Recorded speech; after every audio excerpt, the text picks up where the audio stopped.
on Chicago's South Side. Through Sugar Games, Keisha has been able to monetize her interest in technology and connect people in the IT community with other like-minded individuals, raise awareness of underrepresentation of women in the gaming industry, and lobby to ensure corporations factor the needs of female consumers in their new offerings. Here's Keisha.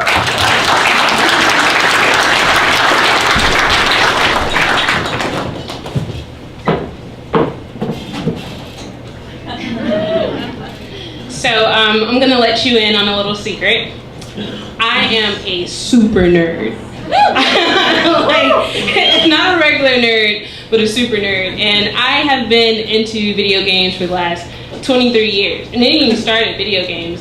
I was into fantasy novels. Like, I would read stuff like Dune and Dragonlance and anything that had any like dragons and princes and kings and stuff, but not the romantic stuff. Anyways, so adding gaming to that wasn't going to lose me any friends, you know. So, but gaming actually changed my life.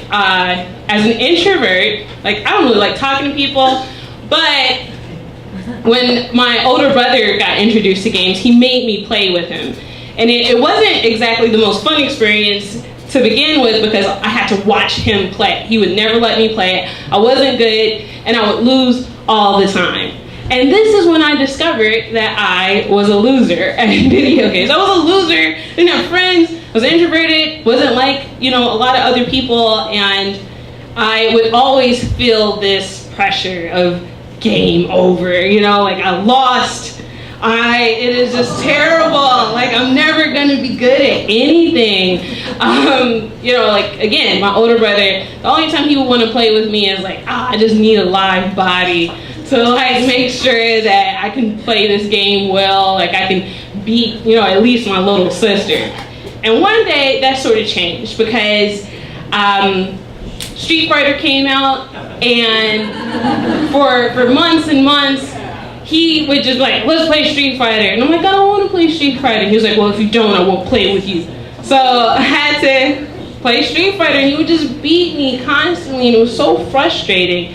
But one day, I played for weeks. You know, I was like, I am not gonna lose anymore. And finally, triumph, victory. I knew what it felt like to win, and I sort of got addicted to it.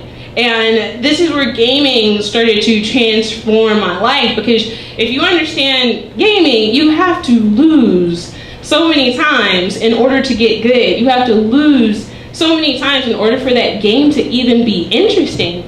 And eventually I saw that as a parallel to my actual life, but I didn't see it until, you know, when I was an adult. So, you know, the one of the first video games that I was just completely attached to, and I was just like, Tomb Raider, there's a woman in a game.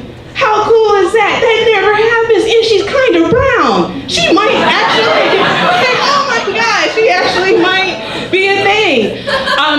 Tomb Raider, the first Tomb Raider that came out was one of the hardest games. There was like 1,000 ways to die. You could get hit by a boulder, a dinosaur would come out of like an ancient cave. Like, I don't know how the dinosaur survived. There would be like, it was just, you know, an ancient magic would kill you, you would die. But I learned how to beat it. Then Resident Evil came out. It was the most clunkiest game to play. The controls were so difficult.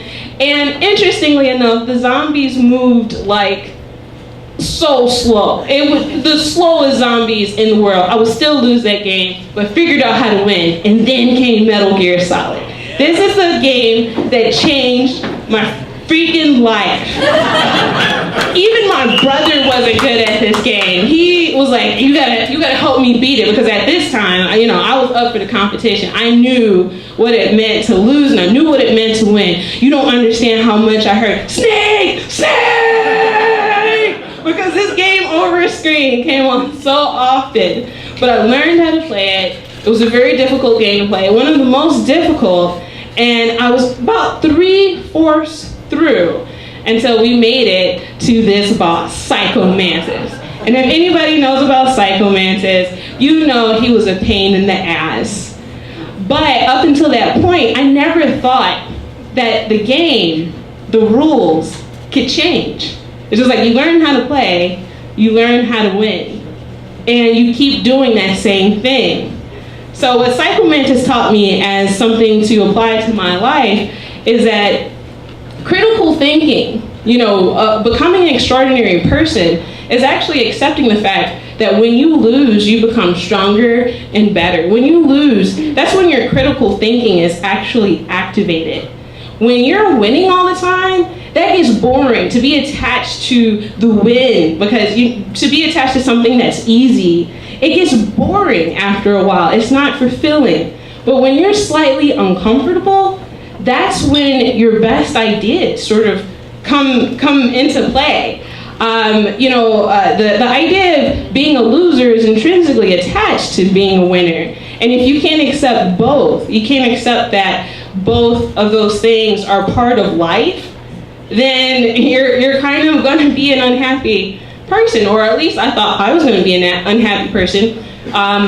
So I found a whole bunch of other losers like myself, and then I started a whole video game organization, and it's one of the only kind of video game organization of its kind, because we don't actually focus on competition. We focus on empowerment. We focus on getting people in there and letting them know that they can lose. Because, but did you die though? So you can keep going. You can keep trying. You can keep being determined enough to achieve your goals. And I think that has developed into a much more compelling and empowering organization.